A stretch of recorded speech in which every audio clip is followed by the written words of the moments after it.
Good evening. I'd like to call this meeting to order of the February 22nd, 2024 Committee of the Whole meeting. Been a while since we've done one of these. Welcome everybody back, and hope you've missed us as much as we've missed you. So I'm going to ask the clerk to call the roll. Councilmember Francis. Here. Councilmember Smiley. Here. Councilmember Marsh. Here. Councilmember Crabtree. Here. Councilmember Craig. Here. Councilmember Martin. Here. Councilmember Wilcox. Here. Councilmember Meek. Here. Councilmember Limburger. Here. Councilmember Keel. Here. Councilmember Bell. Here. Councilmember Handy. Present. Everyone's present. We have a quorum. Thank you. If everybody please rise for the Pledge of Allegiance. Pledge allegiance to the flag Of the United States of America and to the republic for which it stands, one nation, under God, indivisible, with liberty and justice for all.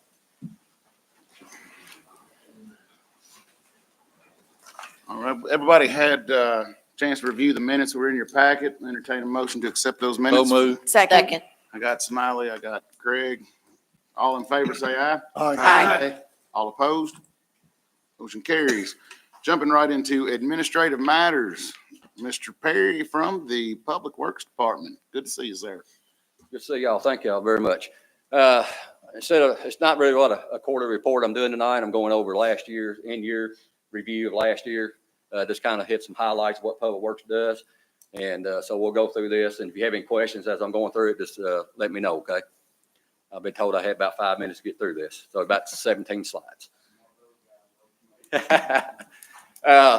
Last year on drainage, we did 32 drainage projects. The year before that, 2022, we did 44. Of course, it's down a little bit from last year, and the biggest reason is because we ended up doing a lot of work on the storm cleanup from the March winds and the storm we had at the end of March. So that took up a lot of our time last year. Next slide. Property abatement, we did 622 last year. Year before, 564. As you can see, the trend from 2020, it's been climbing each year, and we expect that to even increase more this year with the ramp up of code enforcement. Storm debris removal, we did 30,000 cubic yards of storm removal debris. And of course, you can see the years before that, very minimal. And that's due to all the storms last year. Of course, 12,000 that was done through TFR, which is a company we hired in to do storm debris removal. And the rest of it was between Public Works and Hopkinsville Solid Waste.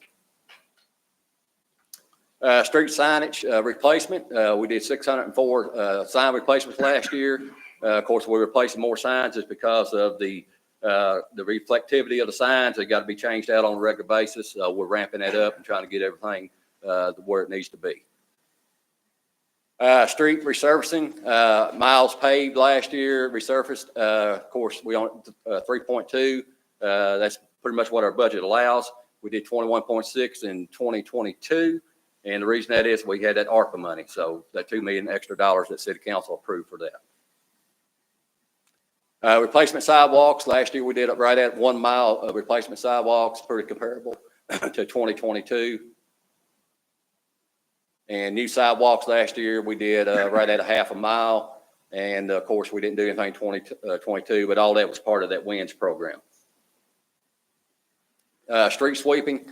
We did 1,908 miles of street sweeping last year, a little down last year, but our street sweeper was down for about 2 months. We was waiting on parts because we had a breakdown of the actual conveyor belt on it. Road salt usage tons. We did 180 tons of spreading salt last year for the few little storms we had last year. Pretty comparable almost every year, around 150 to 200 tons each year usually. Pedestrian bridge inspections. I just took pictures of the bridge, but last year we had all the bridge inspected that goes on the rail trail. We did the two that go, of course, it's mandated every 2 years. We do anything that goes over a state highway, but we went ahead and also did the bridge there at West 7th Street, or West Side Park, there behind the Sheriff's Department Justice Center. Everything turned out good on that, but we did have a few minor things, but they all had been corrected. City grounds property mowing. This is pretty much Blaine's side of the city maintenance side of it, but all city parks and city grounds. This is basically what they mow in acres a year, 10,768. So that's just a repetitive thing each month or each week they do. Cemeteries, last year we had 151 burials and 108 graves sowed, a little down from the previous year as far as on the graves sowed. One thing about cemeteries though is Riverside Cemetery, we have about 20 to 25 years of life expectancy left of Riverside on grave sales. We're gonna have to get proactive here shortly, looking at trying to find some more land that we can purchase to continue to keep Riverside going. So that's something that we'll be talking about in the future, probably in the next couple of years. Cemetery revenue, last year was down a little bit. Of course, most of that's because of grave sales, but we was right at 187,000. We've been running anywhere from right a little above 200,000 the 3 years before that. Fleet service, which is all the vehicles and equipment that the city owns. Greg's crew there at the service center, they serviced 896 services last year. Of course, that's police cars, fire engines, anything public works owns, tractors, trailers, and pretty much anything. Like I said, any equipment, any vehicles.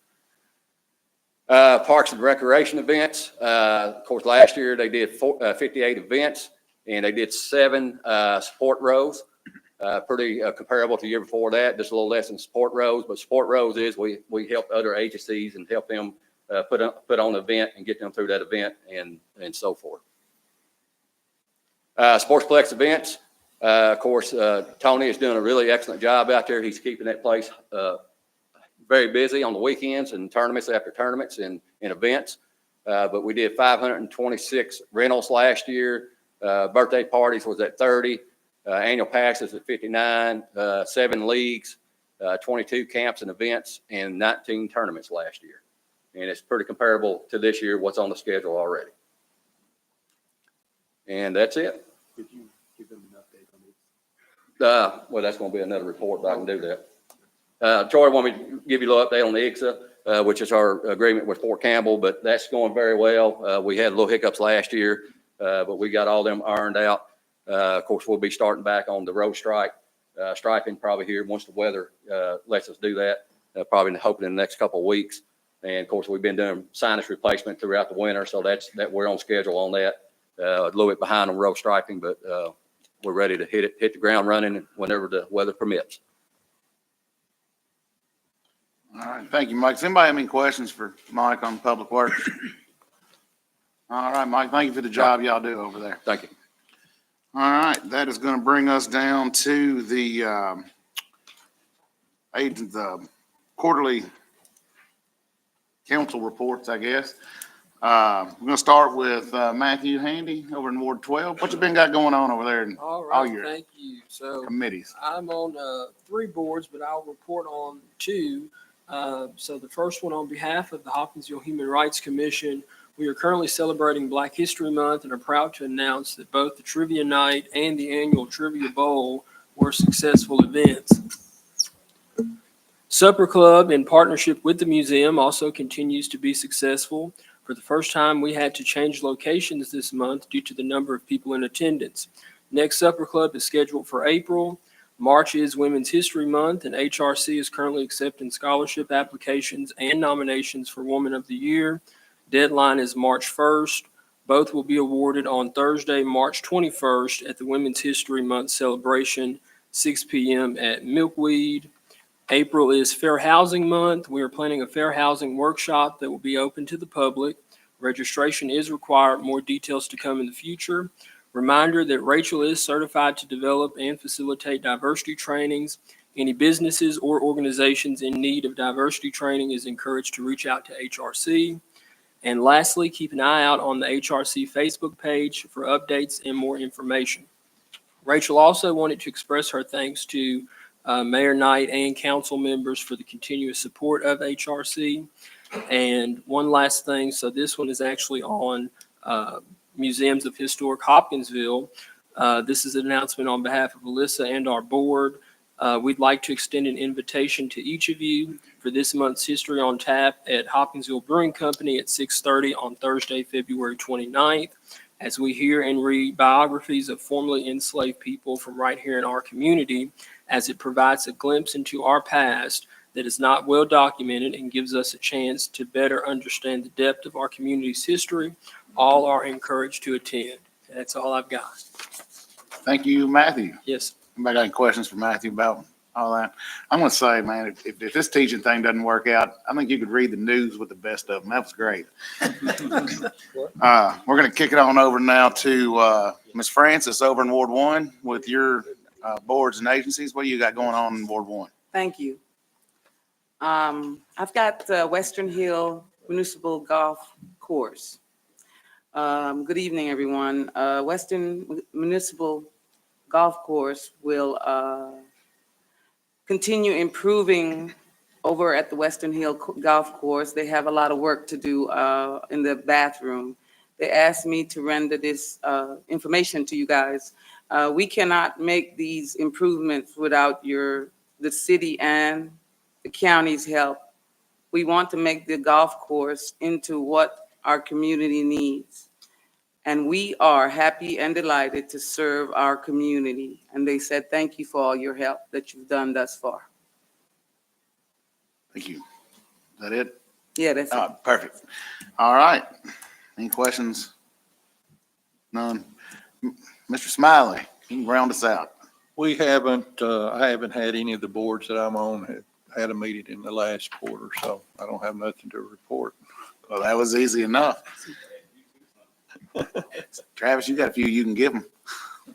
All right, so the next item up is our quarterly business list review attached in your packet. Anybody got anything, any questions about that at all? No, going once, going twice. Okay, moving on. I'm going to kick it over to Mr. Willen for Thank the you. committee of the whole chair. All the elections going to take place tonight. Let me just explain the process. In a minute, I'm going to open the floor for nominations. You can nominate someone for the committee of the whole chair. There doesn't need to be a second, just a nomination. If there's only one nomination, then that individual will take the seat by acclamation. If there's more than one nomination, then we'll just call the roll and you will identify who you're voting for, and we'll go until we have a majority vote on that. So the first up is Committee of the Whole Chair, and the floor is now open for nominations. I'd like to make a nomination. I'd like to nominate Steve Gill. Mr. Keel is nominated.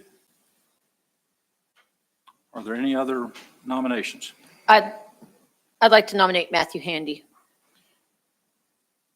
Mr. Hamby's been nominated. Are there any other nominations? Seeing none, nominations are now closed, and I will ask the clerk to call the roll and indicate your vote accordingly. Councilmember Francis, Matthew. Councilmember Smiley, Councilman Keel. Councilmember Marsh, Mr. Keel. Councilmember Crabtree, Matthew. Councilmember Craig, Keel. Councilmember Martin, Keel. Councilmember Wilcox, Matthew Handy. Councilmember Meek, Mr. Keel. Councilmember Limburger, Matthew Handy. Councilmember Keel, Keel. Councilmember Bell, Matthew. Councilmember Handy. Handy.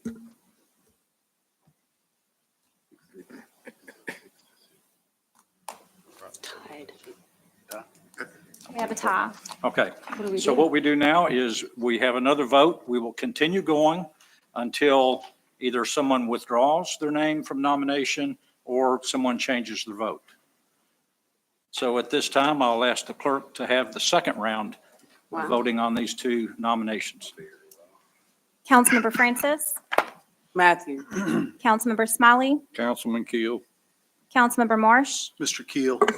Councilmember Crabtree, I'll go with Keel this time. Councilmember Craig, Keel. Councilmember Martin, Keel. Councilmember Wilcox, Matthew Handy. Councilmember Meek, Mr. Keel. Councilmember Limburger, Matthew Handy. Councilmember Keel, Keel. Councilmember Bell, Councilmember Handy. Handy. So our next chair will be Councilmember Keel. Okay, we will now open the floor for nominations for Committee of the Whole Vice Chair. I nominate Amy Craig. Craig's been nominated. Are there I'd like any additional nominations for Vice Chair? Councilman Bell. Mr. Bell's been nominated. Are there any further nominations? Seeing none, nominations are closed, and I'll ask the clerk to call the roll.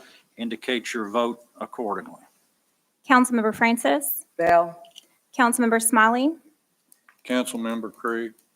Councilmember Marsh, Mr. Bell. Councilmember Crabtree, Bell. Councilmember Craig, Craig.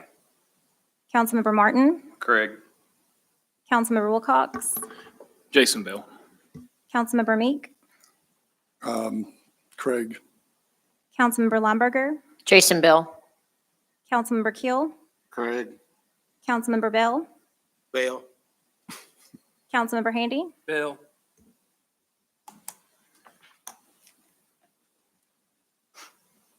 Our next vice chair will be Councilmember Bell.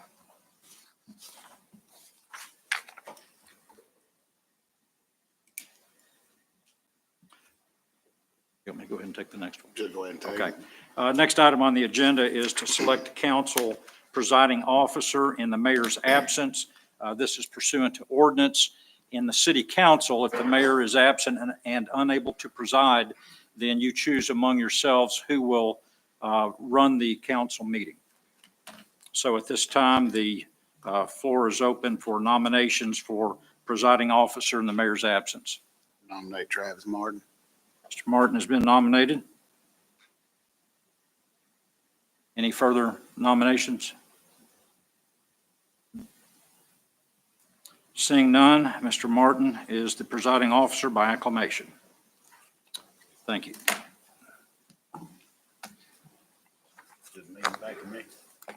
Back to you. All right.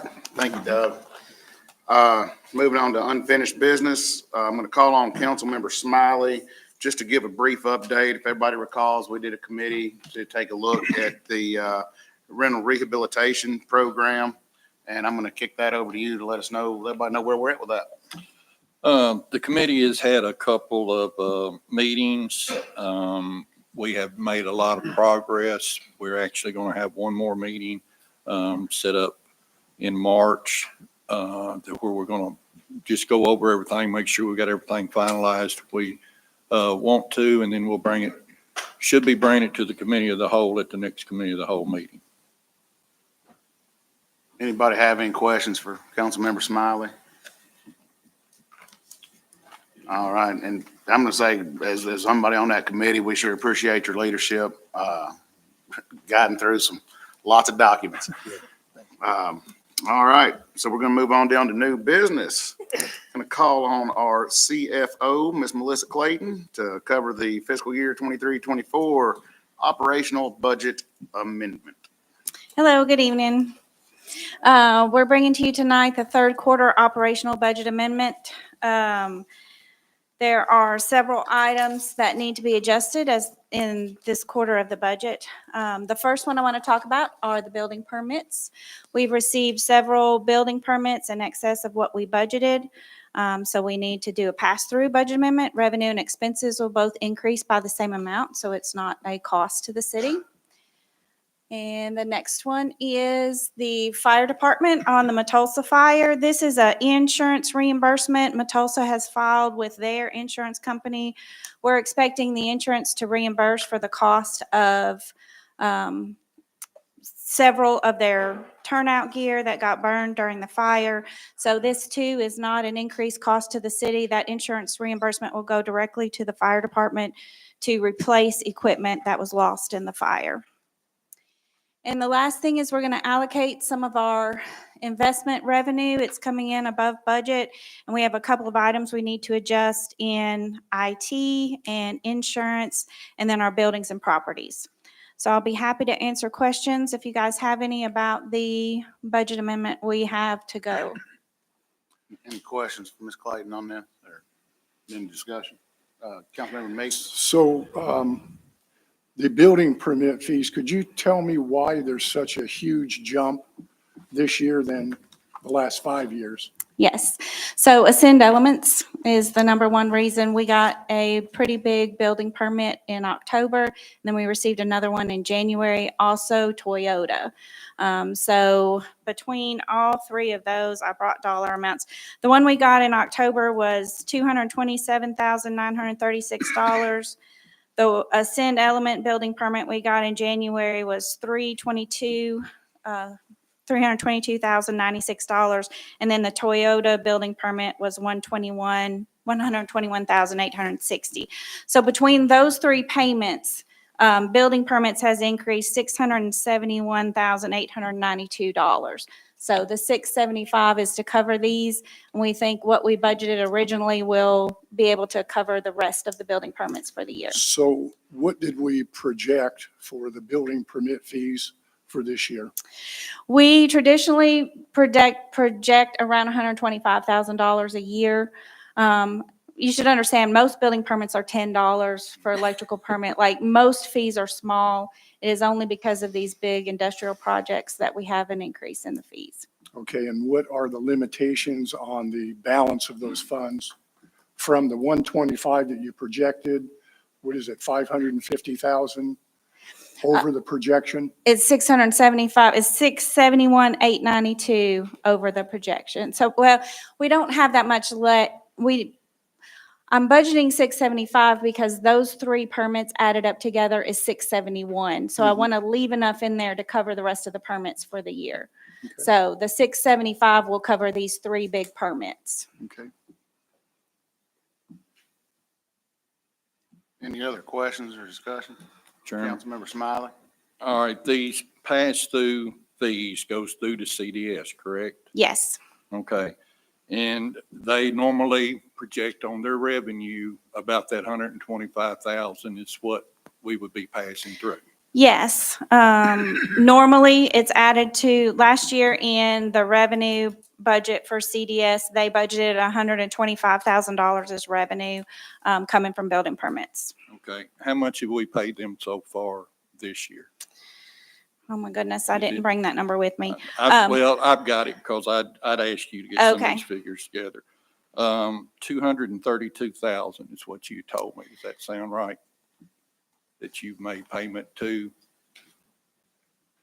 It's probably a little bit more than that now, Okay. Okay. All right.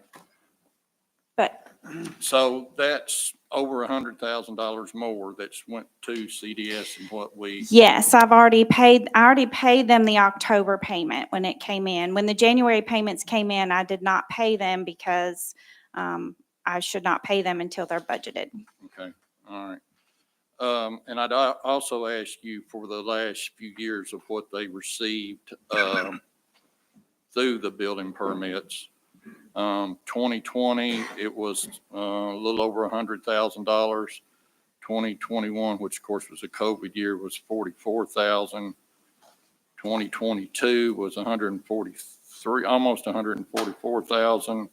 Last year it was 196,000. What my thought is, with all the industry that's coming to town, all the money that the city has put out through matching grants, through like the railroad, putting the railroad spur in, that type thing, I feel like that we shouldn't put all of that pass through to CDS. I think that what we've already paid to them, you know, if it's a little more than that 232, then that's fine.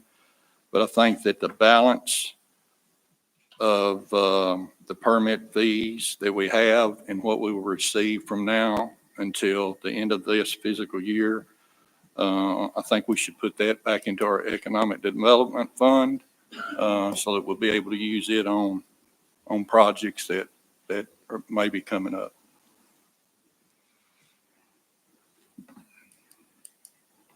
Okay. I've got a quick question for you. Actually, this is for Doug. I know historically the funds have gone through a pass-through. Is there any anything that establishes that? Where is that established at? I'm not aware of any ordinance or agreement that would be current that would provide for that pass-through. In prior years, it's my understanding there were contracts that would list that budgeted amount, but so I can't answer that Do question. we currently have a signed contract with CDS? I do not think we do. We go on month to month. Month to month? Yes. I have a question. Since we're talking about CDS, can we invite, come up and have a discussion? Tom, you're welcome to come to the podium.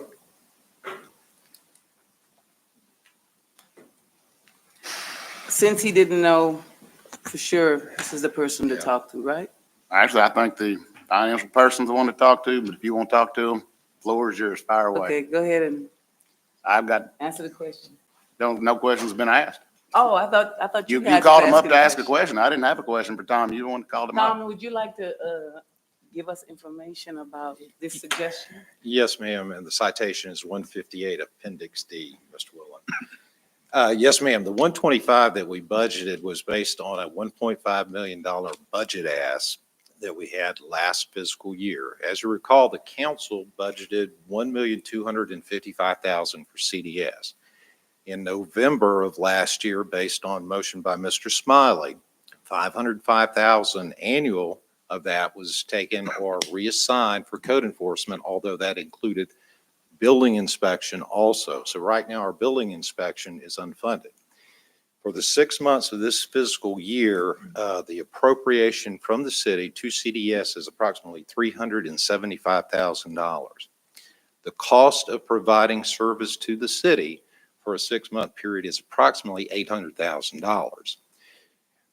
What we had anticipated, and the reason why we didn't have a major concern at the time with Mr. Smiley's motion and the transition of those funds, is because we knew for this fiscal year, the permitting was going to come in excess. This is an anomaly year.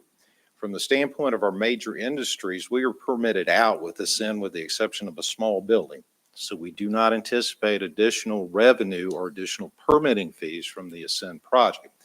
Toyota Bushuku, another big project, is permitted out. We do not anticipate additional funding from that project. So what I'm saying is, going forward, what I see is a normalization of those permitting fees back to between $100,000 to $200,000, because right now we do not have a big industrial prospect that has submitted plans with anticipation of permitting anytime soon. So from the standpoint of what the city is going to appropriate to us for the next 6 months, we're looking at less than $400,000, but we're also looking at expenses of $700,000 to $800,000. And that is basically just status quo of paying employees and operating expenses. That's not including anything capital. That's not including filling any vacant positions. So from the standpoint of that, that's what I have to add, Ms. Francis. And if I could add, Yeah. it may be appropriate for us to sit down and discuss this and then come back to council with an explanation since there is some confusion. And I do have one question though. Yes, sir. That I would like answered. I'm looking right now at your unrestricted cash balance at 2022 was $863,336 by the audit. I've not yet seen your 23 audit, so I don't know if that went up or down. So knowing that when we move codes, you also are 3 employees also moved that you're not paying for.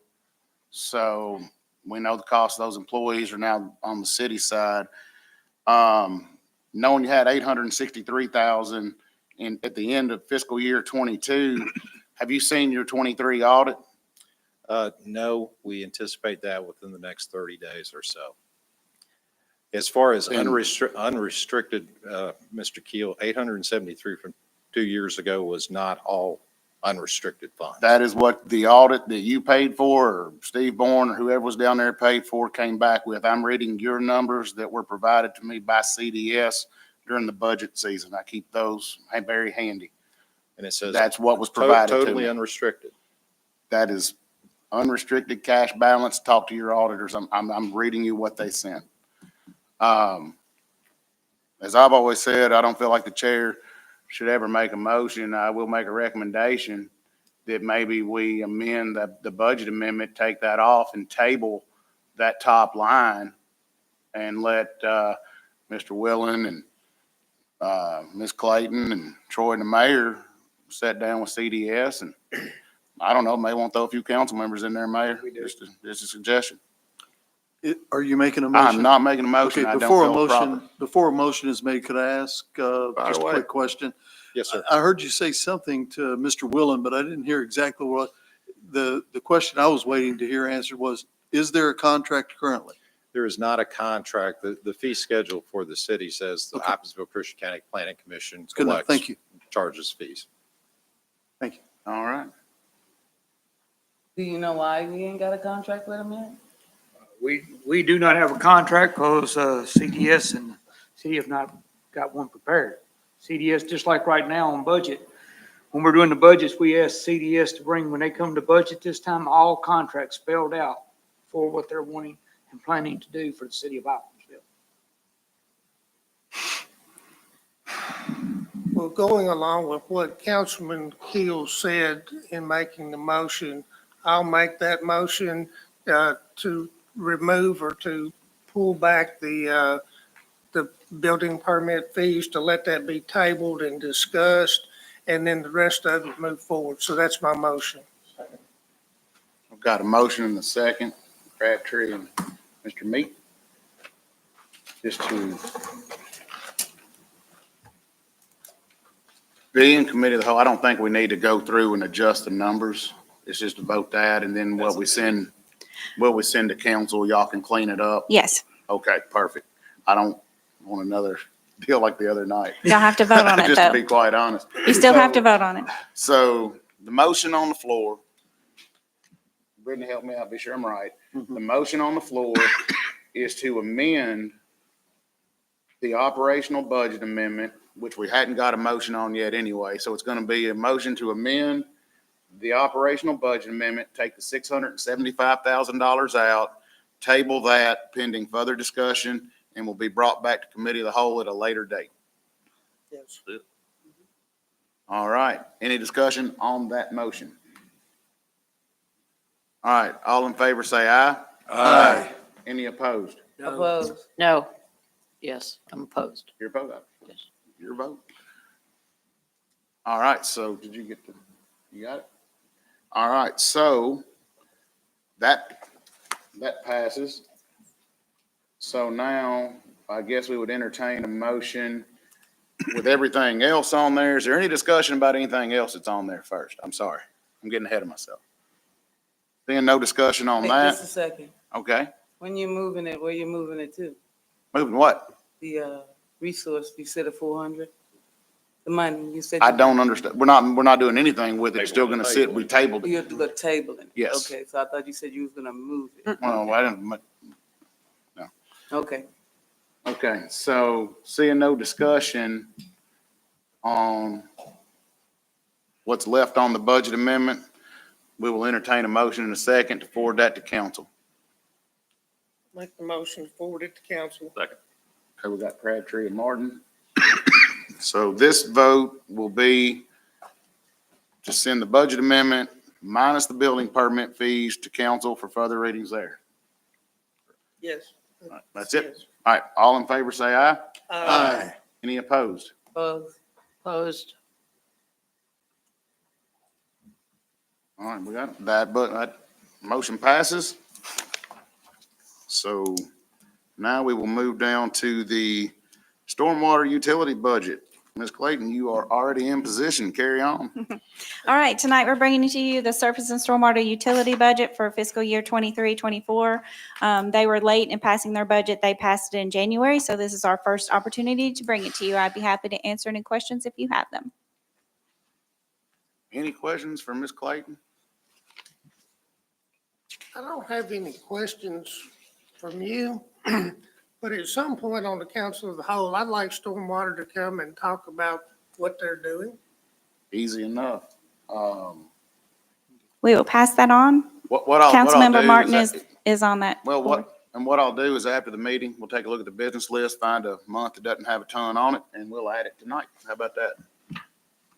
Perfect.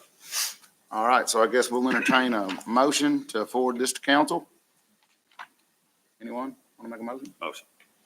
Second. Travis and Doug Wilcox. All in favor, say aye. Aye. Any opposed? Motion carries. Thank you, guys. Thank you, Ms. Clayton. And now for the most patient man in city government that's been waiting to have this for what, 3 months now, Kenny? Not quite, but working on it very closely. I tell you, we were one ice storm away from it though. So, Mr. Gabar, carry up, please don't go page by page, but the employee policies and procedures handbook. Good evening, council. Actually, I'm here to talk about that. We have not updated we have not proposed a new handbook since 2006. We've made several amendments to it once I came on board in 2011, and I just thought it'd be a good time for us to update it and propose a new handbook. We had two major changes, I think, in here dealing with our computer use and telephone use policy, along with our tuition reimbursement, separated from our training policy to clean up some issues we have on that side of it. The rest were just more administrative types of things, changing the CAO to the city administrator, ended up taking out some KRS guidelines and things like that that we need to make sure we're in compliance with. I did put that in a summary to you a few weeks back. Hopefully everybody had a chance to read over that, and hopefully I spelled out everything in the handbook fairly well. We're hoping to go ahead and do this within the next couple of council meetings, so I'm hoping you'll go ahead and move this to council and be more than happy to answer any questions you might have about the handbook changes. Is that, we waited 3 months. We waited 3 months. Well, I could go into more detail if you'd like me to. No, we're good. We're good. Just one thing I do want to mention, some people talk about, how we're going to change it. And a lot of the change is going to be fairly cosmetic as far as the cover page. That way we won't have employees confused on which handbook to use. We'll also put our handbook, our internal shared folder for all employees to access to whenever we make it a new and get it approved. Any questions for Kenny on the employee handbook changes? Move we forward to council. Got a motion from Smiley, a second from Craig. Any discussion? All in favor, say aye. Aye. Any opposed? Motion carries. Thank you, There you council. go, Kenny. Thank you, sir. Call on Mr. Dave Hernan about the Quarry Street renaming recommendation. Glad to see you got your high vis on. You couldn't hide in the shadows back there. That's right.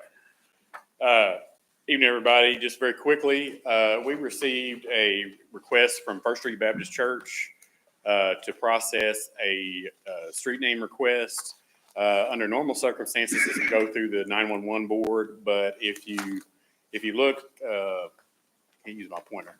If you look, just to familiarize you where Quarry Street is, it's off of East First Street. Runs back to Wood Street. You see Mouillon, Lynn, between Lynn and Sycamore. When we emailed David Carroll with CDS originally about the 911 request, they actually have no structures that are addressed off of Quarry Street, and First Street Baptist Church owns all of the properties on both sides of Quarry Street. CDS indicated that it didn't need to go through them as far as that goes. It could come straight to council. So we are forwarding that recommendation to you. We have met with First Street Baptist Church on just one thing to note on the name in the memo. I believe it just says C. Timberlake Way, and we're going to change that. I got with Brittany to Pastor C. Timberlake Way, and just to prove to you it will fit on the sign. Nice.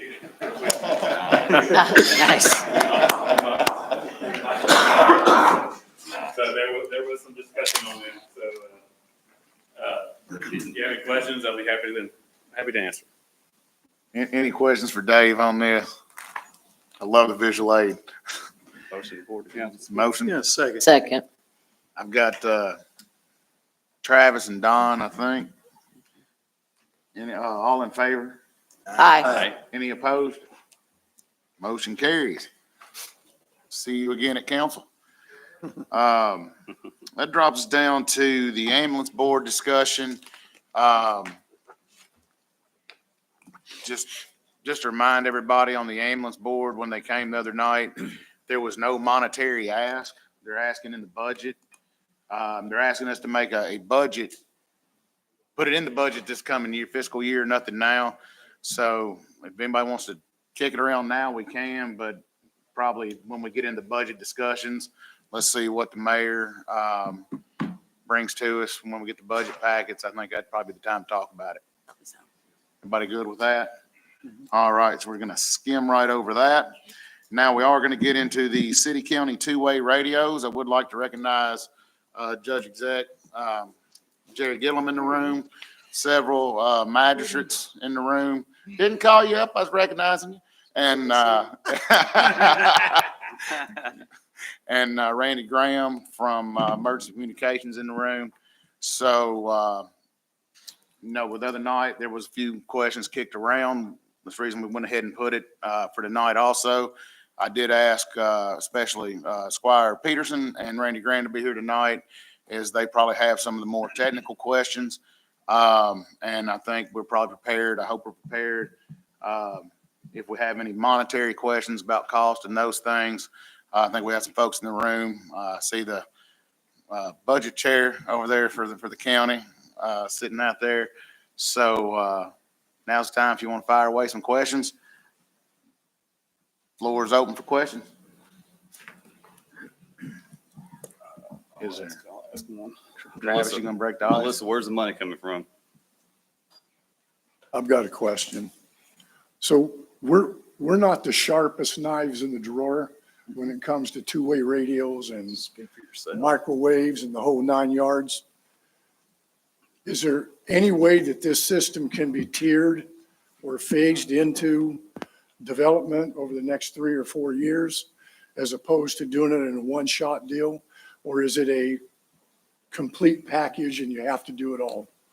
Well, I can just tell you, based on historical data, when we put the four sites in originally, 3 sites were radio sites and 1 is a microwave hop because 2 sites couldn't see each other. So we had to have a way in between for those to see each other. We put the 3 sites in and bought right at 700 radios, 676 radios, mobile and portable radios for the mobiles for the vehicles, and portables are what the guys carry in their hand. So we put that in 2008 for a little over $1.2 million.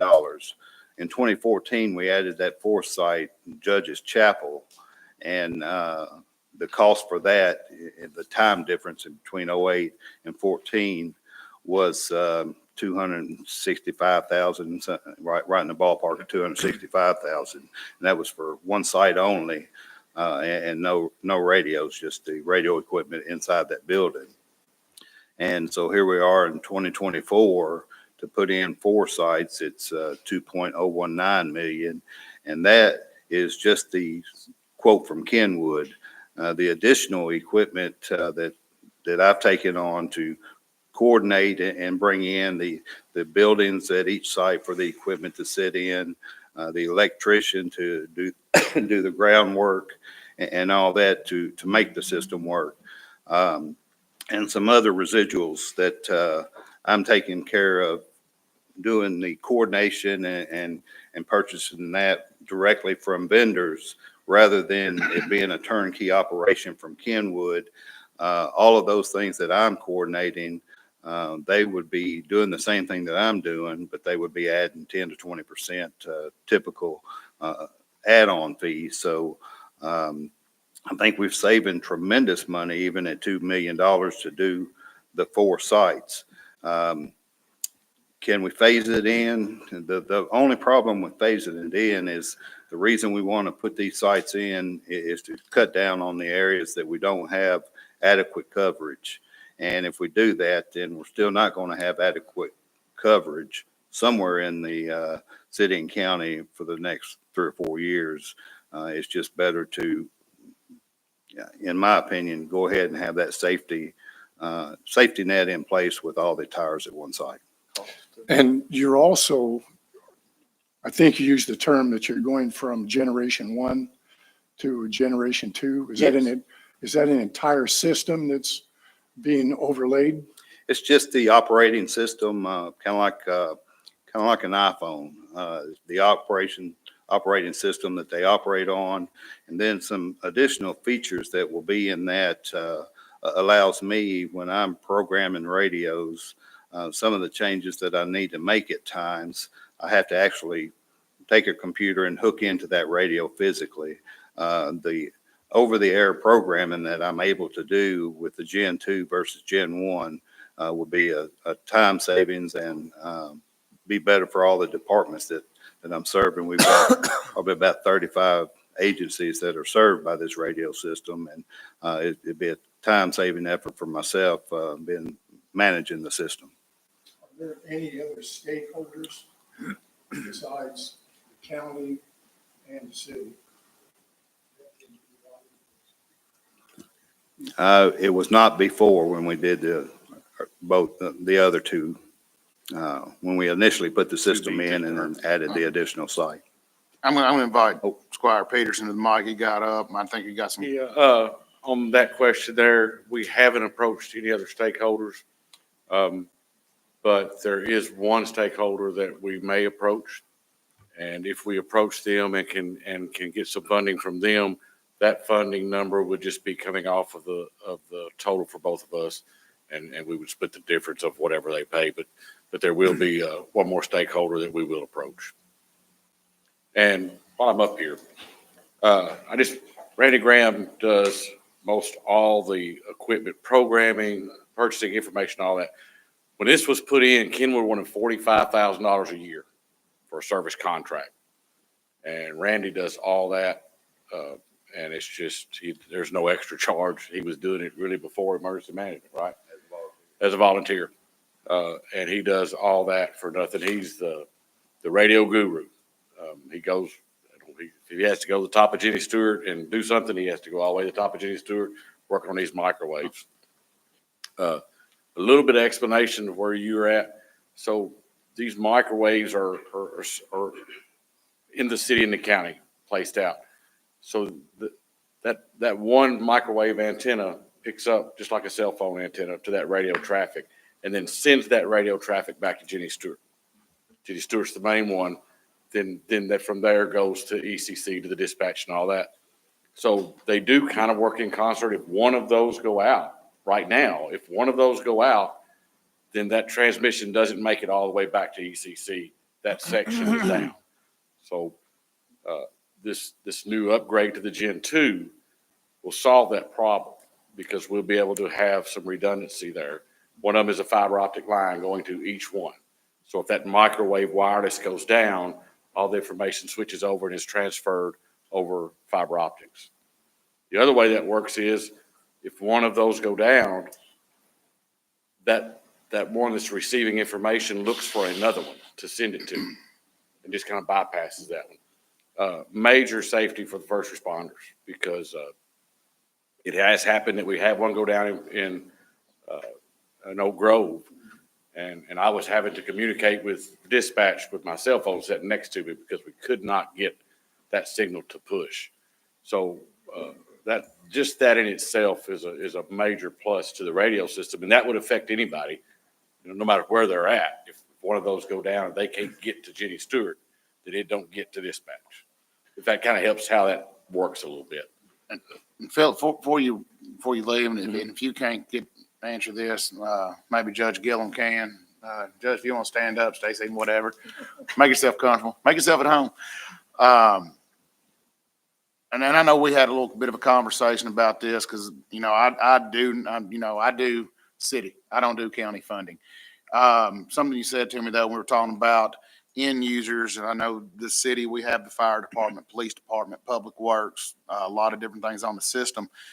But from a funding standpoint, does the county government actually fund to a degree the volunteer fire departments? Is that part of what y'all do?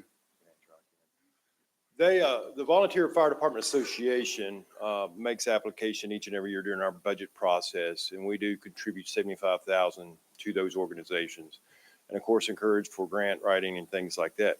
But as we mentioned before, with this specific system, the P25, and we'll part of that due diligence that we'll commit to you guys tonight of other stakeholders, also other funding sources.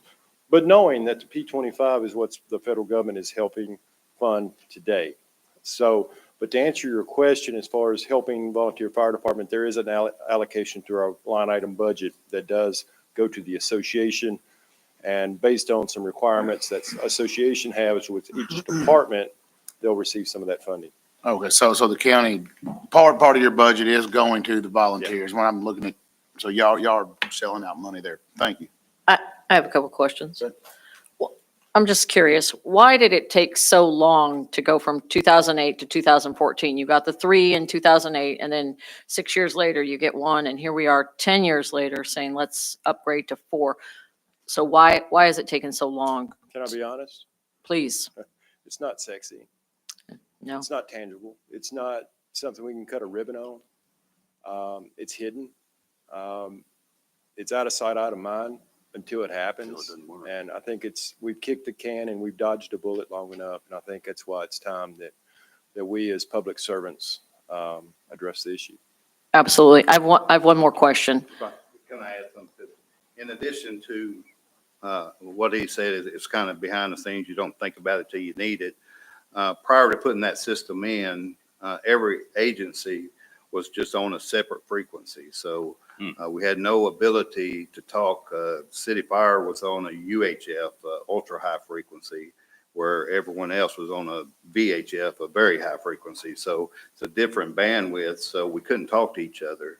And then the county fire side, the volunteer side, they were on strictly a radio to radio system. So we didn't have any outreach at all as far as ability to talk to each other and that type of thing.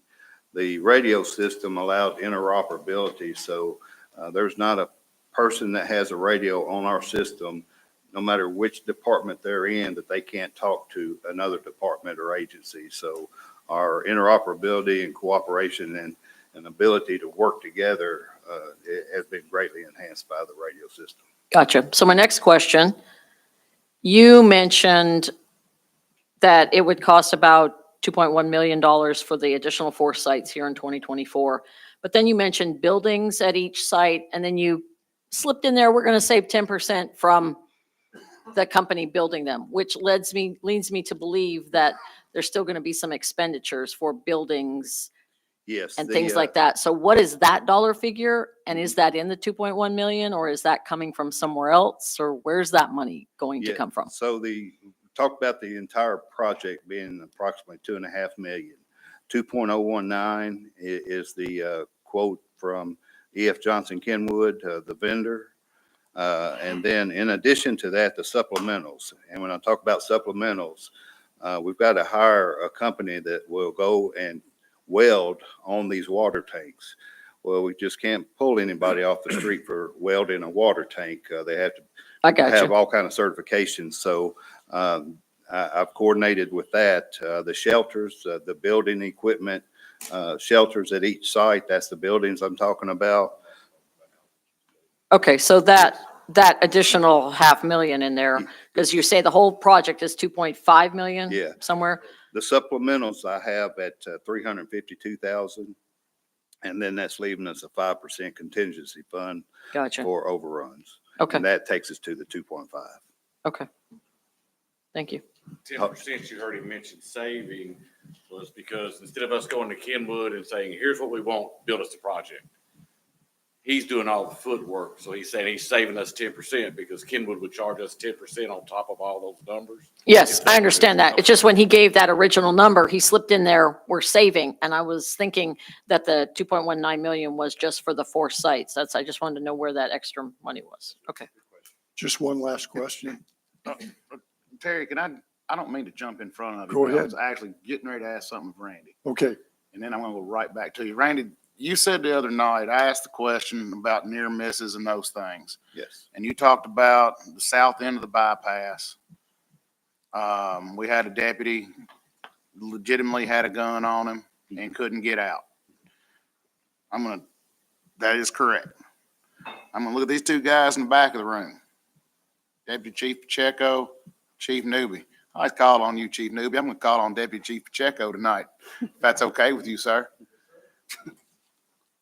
Come on down. You never let them get up there.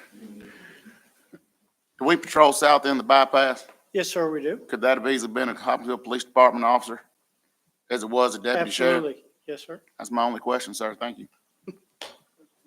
Be seated. So Randy, you're the one that's going to be hooking all of this up, right? And running the system? No, Kenwood will come in. They'll build the system. E.F. Johnson Kenwood will build the system. I'll just maintain it afterwards. So you're going to maintain it. So I hope your lifespan continues for a while, because we would be in a world of hurt without you. Well, I've got a radio technician that lives here that helps me tremendously, but the overall management I'll take care of. Okay.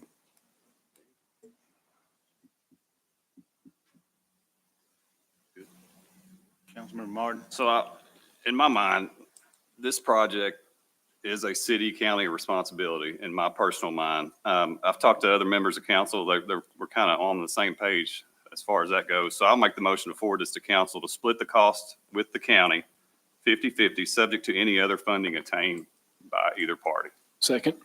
Second, excuse me. Which one of y'all second? Who I did, seconded that? yeah. Both of you? So we got a motion by Councilmember Martin, second by Councilmember Wilcox. The motion on the floor is to forward this to council. Now, Doug, this is where I'm going to want you to get you involved, because we are not necessarily, actually, Ms. Clayton, I'm going to get you involved first to explain the financing, and then we're going to come back to how we get this to council. I think that would be appropriate. Okay, so Judge Gillum sent me, they're going to borrow the money, the $2.5 million. They were asking us to reimburse them 1/2 of the payment each year. I actually have 4 options in front of me. I'll let him talk about which option he's leaning to, but they're either 7 or 10 years. The interest rates range from 3.79 to 4.19. Our current interest rate on our bank account is 5.76. So it makes more sense to borrow the money and keep our money and gain 5.76 and pay their bond payment. Obviously, in my mind, the most logical place to take this is if our surplus holds out, we would set this money aside in a trust fund and pay and gain the interest on it and pay it year over year if our surplus holds. That is a big if. This year, well, depending on which bond option we go with, we might have to make a payment this year of about $20,873.50. But I'll let him talk about which bond they're leaning towards, and then I'll be happy to answer any other questions. Can I read part of yours? Oh, yeah. Borrow your rates there. And actually, we quoted this back in October after the initial discussion with city administration. And, you know, as interest rates have fluctuated both up and down, I'm glad to say I was a little nervous when we went to requoted about 2 weeks ago. It's dropped about 100 basis points across. But the standalone bond rate is 3.79 for a 7-year and 3.60 for a 10-year. However, a standalone rate comes with additional closing costs, things of that nature. Also affects bond rating. With it being a relatively low amount that we're asking to bond, I would suggest us go into a pool bond. Keiko's got a pool bond ready. They're waiting to have their hearing, waiting for our go-ahead. Those rates are 4% for a 7-year and 4.1% for a 10-year. I think our fiscal court, my recommendation to them would be either the 7 or 10 on the pool bond. But I'll answer any questions there. Anybody got any questions on that one? I don't have a question on the bonding, but my question, if it's not out of order, kind of piggybacks off what Mr. Meeks was asking. And I think first thing we want to do is thank Mr. Graham for everything that he does. Appreciate all that you do to keep that system running. And also for all of the officers that put their life in harm's way for us every single day. We all appreciate it. I think everybody probably on this council in their right mind wants all of our officers, both the city, county, fire, whoever it is, public works, whoever's using this radio system to be safe. you know. Certainly the lion's share of the use of this system probably comes from the county and the city, obviously because the city is half of the county population. And I guess we all realize that Hopkinsville is actually a part of Christian County. So the other thing we talked about briefly were the other stakeholders, and I'm assuming we're talking about the other municipalities in the area.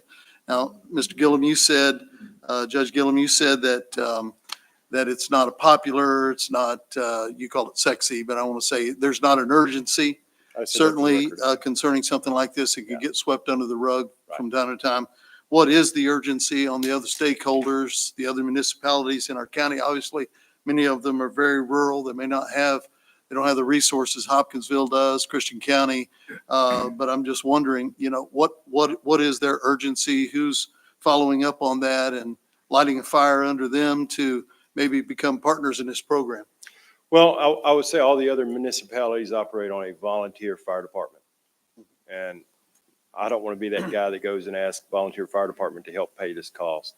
I think those men and women that volunteer their time after a long day's work or during work to go and be first responders, as well as to fight fires, the least we can do is provide them a radio so they can be safe and help provide safety for the victim or the patient that they're seeing. So, you know, Oak Grove would be the only municipality that actually has a police department that actually uses, that it would be on the system.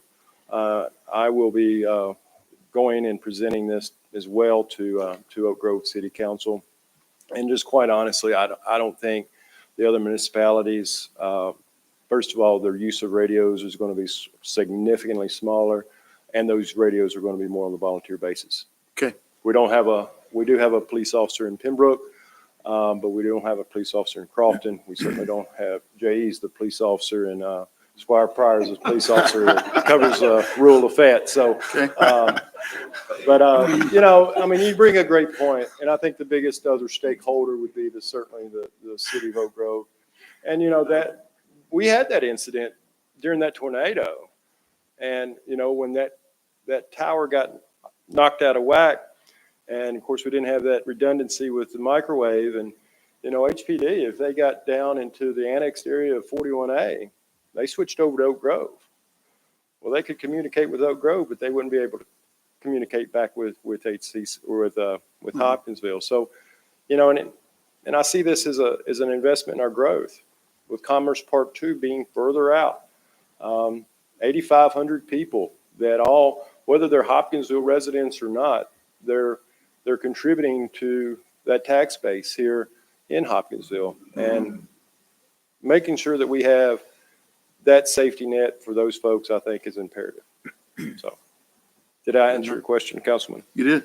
Thank you. And Doug, before you answer, I think it's only fair, we've given Judge Gillum more than enough opportunity to talk tonight. Mayor Knight, with this system the other night, you said something, you know, about keeping everybody safe. Just want to get your opinion on this tonight.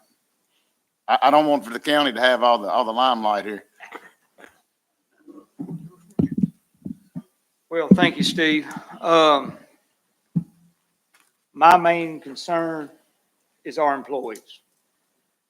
They get to Apex, they get to Fruit Hill, they get to Empire Road.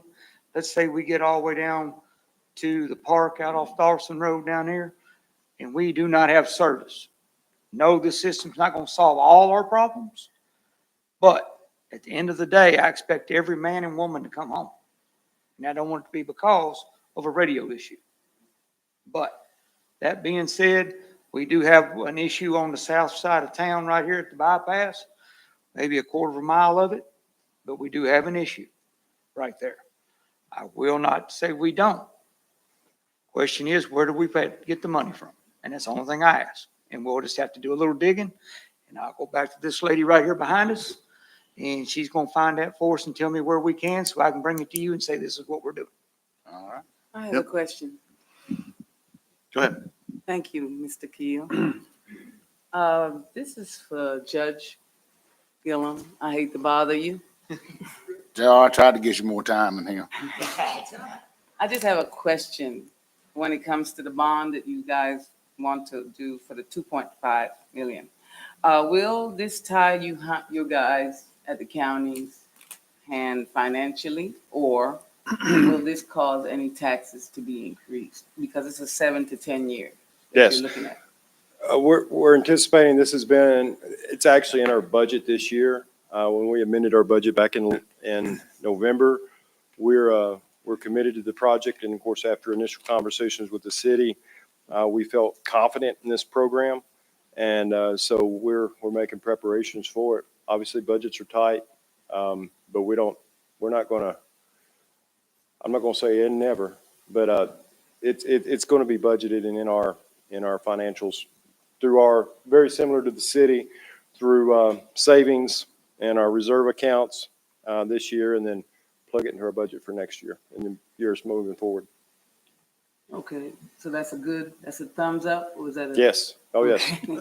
Okay, thank you. Chuck?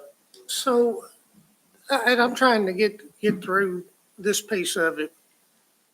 I'm a resident of the county. I pay taxes. I'm a resident of the city. I pay taxes in the city too. Now, by being a resident of both, am I paying taxes in both? Because we're splitting 50-50. It would seem like to me that the entire funding would come through the county because that includes everything. And I'm not yes or no. I'm still trying to seek to understand. Well, I'm a resident of the county, and I pay 3 times more tax to the city of Hopkinsville than I do to the county, in the form of my wife and I's payroll tax, because we both work in Hopkinsville. So, everybody in this county is a stakeholder. I think everybody pays their fair share in taxes. Yes, sir. And, I think we want to be good stewards of that. But with one of those constitutional responsibilities is to provide safety for each one of our residents, no matter whom they are. And so that's why this partnership works. It works for the county, and I hope that it works for the city.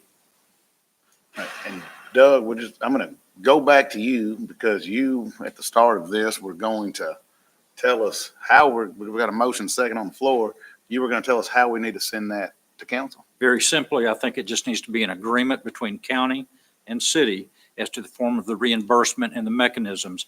I will discuss with County Attorney Foster on how we need to present that, either by an interlocal agreement or an MOU, and we will have that back to be approved by municipal order.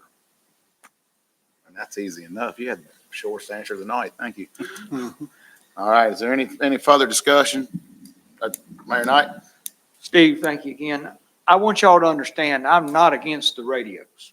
I just like to know how we're going to pay for them, where we're going to pay for them, because at the end of the day, just like I said a while ago, our employees, that paramedic is out there by themselves with no radio service. Don't get me wrong.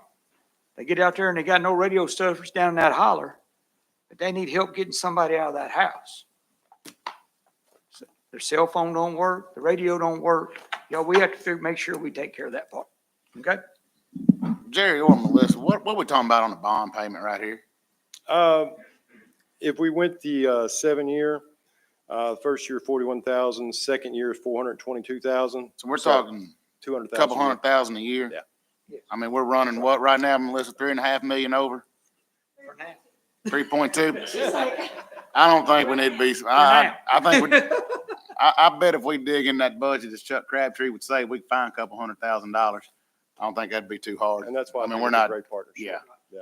All right. I'm not So against it, so we got motion second on the floor. Anything? I think that horse is. Well, if they ain't dead yet, it's getting close. We got motion second on the floor. Just to be sure everybody's straight, 50-50 on city county, minus subject to. It's up to 50-50. Well, it's a 50-50 on the payment, Less anybody less else. any other funding that Jerry, who we all of us tell is a pretty good salesman. Take those two guys next to you, will you? I hope so. And so that's the motion. All right. So all in favor say aye. Aye. Any opposed? Motion carries. Thank you. All right. That will bring us down to item number 8, which is other. Does anybody have any other business for us tonight? I do have another. Doug Wilcox has another. I can't believe it. I'm here. First other. So following up on the maintenance expenses we approved for Bluegrass Splash on Tuesday night, I'd like to propose that we form a planning committee. The mission of this planning committee would be to set a long-range plan for success at the water park. The highlights would be a commercialization strategy. Some of the things I'd like these folks to look into would be a commercialization strategy for the water park and to assess the maintenance requirements and risks that exist in that park that are just inherent to the park, okay? And so, first off, I think the immediate priority is to establish a maintenance budget that we can present this year, get some money in the budget for that, and understand why is that money there, what's it for, why did we choose this dollar amount? And then long-term, just establish a long-range some long-range findings that we can bring back to committee of whole at the year end. So on this committee, I'd like to look at. Are we putting this in form of motion? I didn't mean to cut you off. Well, no, this would be a motion. I'm sorry. Okay. Yeah, I just want to absolutely. be sure. Brittany's got to. I'm sorry about Well, I that. don't want Brittany. to. It's more about her. Yeah, no, I understand. Sure. Yeah, for the committee, I'd like to suggest that Don Marsh for chair, Chuck Crabtree, Travis Martin, and Jamie Leinenberger to form that committee. And that is a motion. Question. This committee is not going to get involved in operations, is it? Absolutely not. Excuse me. I mean, that's not the intent. So, but I mean, Doug can speak to that too if you'd like. Is that what you're directing the question to? I'm asking the council. No, I think it would be appropriate if it's in the form of planning, long-range planning, and not oversight of maintenance or oversight of personnel, because that's an executive administrative function. But what I'm hearing is this is for budgetary planning and long-range planning of the water park, which would be appropriate as legislative.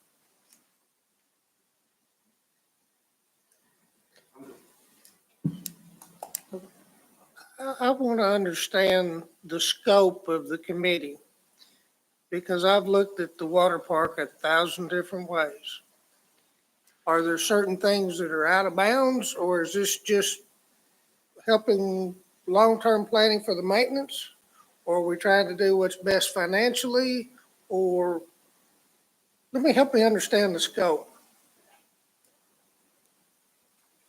I mean, in my opinion, Chuck, that's for the committee to determine. So what we're asking for is at the year end to come back with a recommendation to the committee of the whole based on your findings. So, a lot of ideas get kicked around about the water park. We have a lot of conflicting ideas. We have, questions about how has this thing been managed over the years? What kind of money have we spent on it or not spent on it? And so I think that the whole purpose of the committee is to get an idea of what we're doing there and then make a recommendation to council so we have more information. When this maintenance money came up, I think part of the question mark was, why did we not have this in the upgrade that we did? That was a question that I heard a lot. Why did, we had $900,000+ spent on a year and a half ago. Why wasn't this part of that? Well, okay, water line breaks. That's what I think. And then there's also a commercialization side to it that I think we talked about. And that's going to be, how do we market this thing? How do we get more business in here? Are there sponsors that we can look at and things of that nature? But it's an overall scope. Councilmember, I'm sorry, but that sounds like operations to me. I agree with Troy. I think there's a lot of gray, and I know we need to stay in our lane, and the mayor and his staff, they run the city, we do oversight. I just think there's a lot of gray, and maybe we need to really emphasize that going in. Well, I default back to what I said then. It's up to the committee to determine what that looks like, okay? So as far as scope, when you say it's up, when we formed, and I'm using this as an example, when we formed the rental rehabilitation committee, we had a definite scope. The scope was review the policy, go through, make changes, simplify the policy, and bring it back. That's a specific scope. That's so, and I'm kind of going with Chuck. I know you and I have talked about this, and there's some aspects good, some whatever, but I'm saying I've not heard a specific scope. And instead of saying scope, what is the exact purpose? What exactly? We knew going into that committee exactly what we were doing. We were looking at this one program. We were looking at how it operated. And because it was policy, it fell under our purview. I'm kind of where Troy, on some of the things you're saying, understand making budgetary recommendations. Okay, I can get that. But then when we start talking marketing, then you're getting to a planning side. And I would say that would probably fall with Toby and Mike and Rachel over at Parks and Rec to come up with a marketing plan. That's operation. So my question to you specifically, what is the specific scope and function? That's what I'm still not, I'm trying to figure out. I mean, we talked about this, Steve. I mean, I'm open to suggestions. So, I mean, at this point, the point of the committee, we had the discussion. We're going to assign a number to that budget number, right? We're going to figure out why that number exists. We can pull $80,000 out of the air. We can pull $50,000 out of the air. You know, you got to come up with some sort of recommendation here for the budget on that maintenance line item. And then we're going to come up with a long-range plan for success. I mean, that's what's that going to take? What's the 3 or 5 year plan look like? And can I just interject here? Absolutely. So the purpose of the committee would be to say, this is the water park. Here are the deficiencies. This would be a maintenance plan going forward. Here's the budget money to spend on these items that need to be rehabilitated. That's operation. And that would. Maybe I need to clarify. We're not making recommendations to Public Works on what the maintenance plan would look like.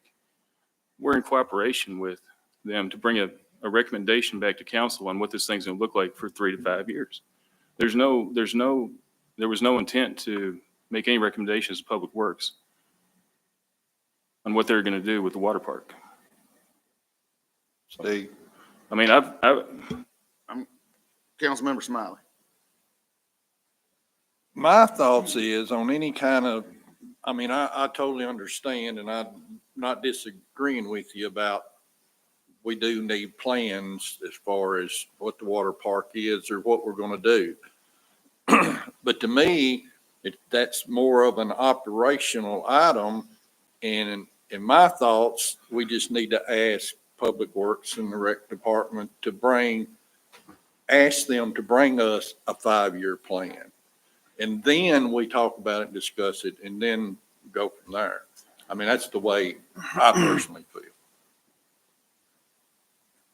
That's fine, Bruce. I talked to Mike Perry about this, and what I'm thinking is this provides them additional support. We're not asking to get into their business. We're just asking to understand and help them and facilitate. This committee would help facilitate.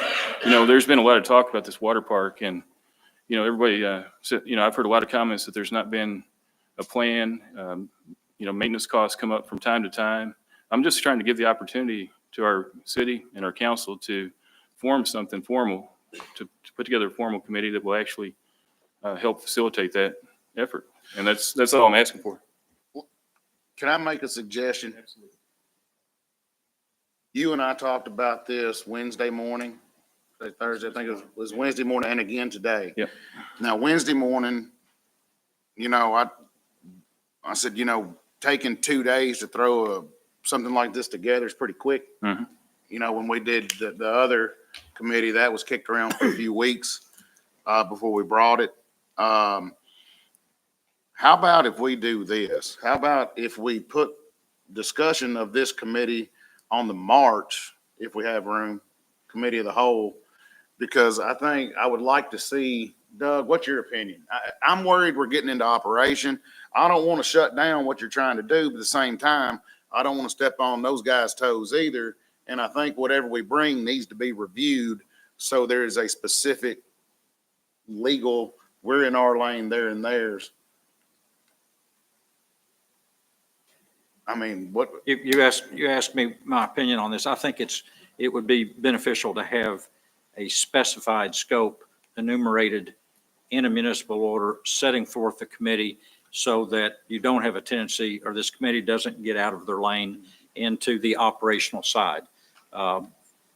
Well-intentioned, but I think putting the guardrails there may be beneficial, and that will take some time to enumerate the purpose and the limitations. Where we're at right now, Doug, is you do have a motion on the floor to form a water park committee. That motion is on the floor.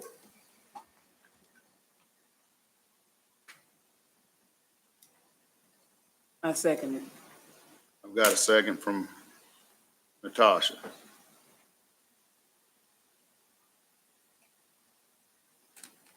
We've had discussion. Motion is to create one without a scope, like right now. Yes. Okay. I'm gonna ask for a roll call vote. Before we do that, just so I've got clarification, this is without the scope. Without Is the that what you- guardrails, that's kind of what, Could we add, well, I'm just thinking, could we add that? So instead of voting on that as a whole, could we, I guess, push it through to council, but revisit it that way we can, I guess, go to the drawing board and add those? This would not Yeah, just actually get come to ahead. council. It's a committee for a committee of the whole. It would have to report back to this body, the same as the committee that was formed on the rental rehabilitation. We report back what our recommendations are. Those recommendations, hopefully in maybe April, will be voted on. When we form these committees, they don't leave this body. And then we come back, make recommendations, and those recommendations either are or aren't forwarded from here. And so just a second, Jamie, I've got you. So to answer your question, and Doug, you tell me when I'm out of my lane right here, to do what you want to do, you would either have to amend the motion on the floor. Okay. You can make a motion to table, we could make a motion to table the motion, but the motion is A committee is formed. a committee is formed without guidelines. without guidelines. Okay. Jamie, Are we able to amend the motion to create a committee with scope to be determined? At another, that's basically what you've got on the floor, because you have a motion with no scope on the floor. but is that a motion with no scope at all whatsoever? Or a motion You'll with, have to ask Councilmember Wilcox that question if he made the motion. What was the question, Jamie? do we form a committee with the intent of having a scope? Or are we just forming a committee with no scope at all? I don't know where this goes. Do we form a committee that says we're going to have scope and we bring that back? Or maybe we table it to come back with a defined scope? Maybe that's what we need to do, is make a motion to table the current motion with a motion to come back with a defined scope for the committee. I mean, I don't have much concern about, really, I mean, we're saying there's no scope, but to me, there is a scope. I'm Yeah, I'm go ahead. asking Jamie, are you go ahead. making that motion? So yes, What's your motion? my motion would be to form a water park committee with a scope. So what I want to do is table the current motion to form a water park committee without scope.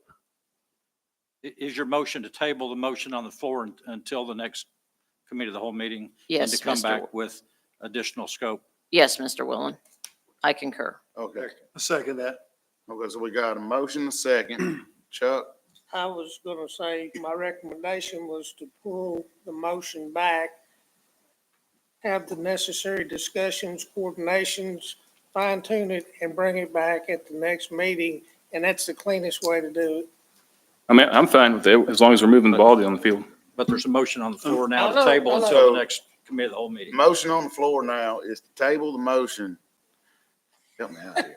The motion to table on the floor is to table the motion on the floor, creating the water park committee. Until the next committee of the whole meeting.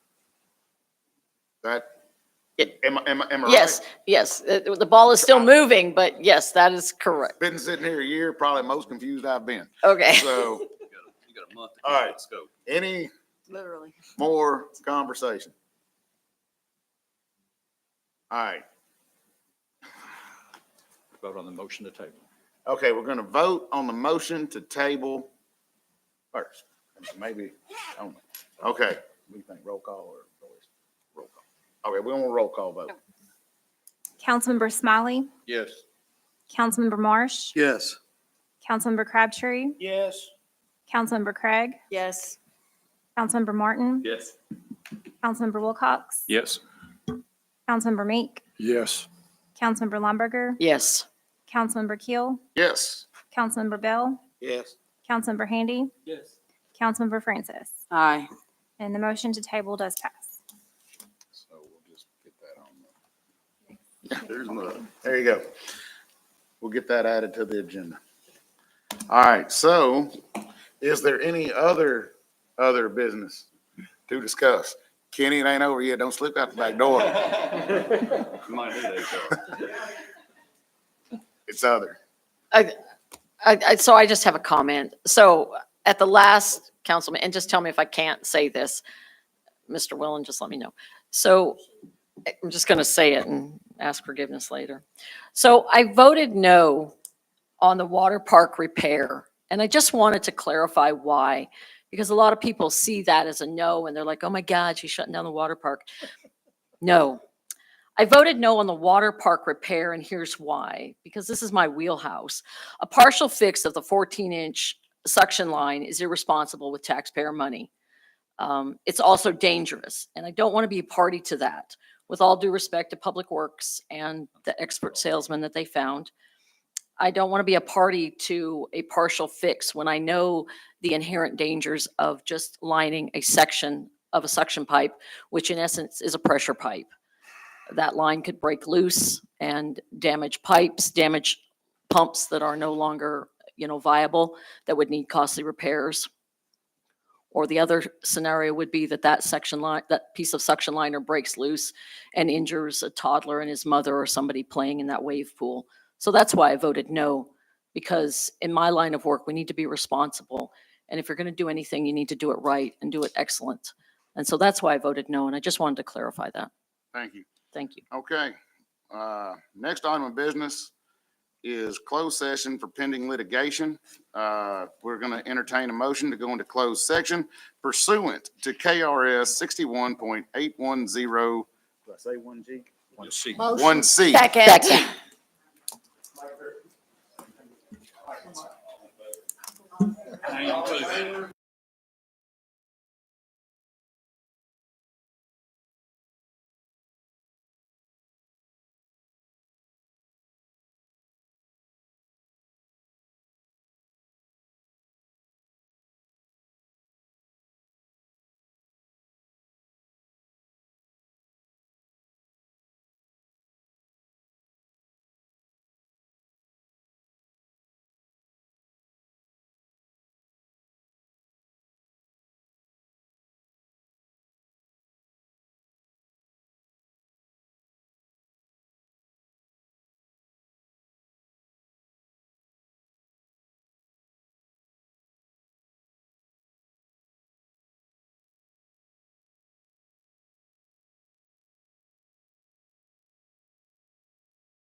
All right, welcome back. Been in closed session for a little bit.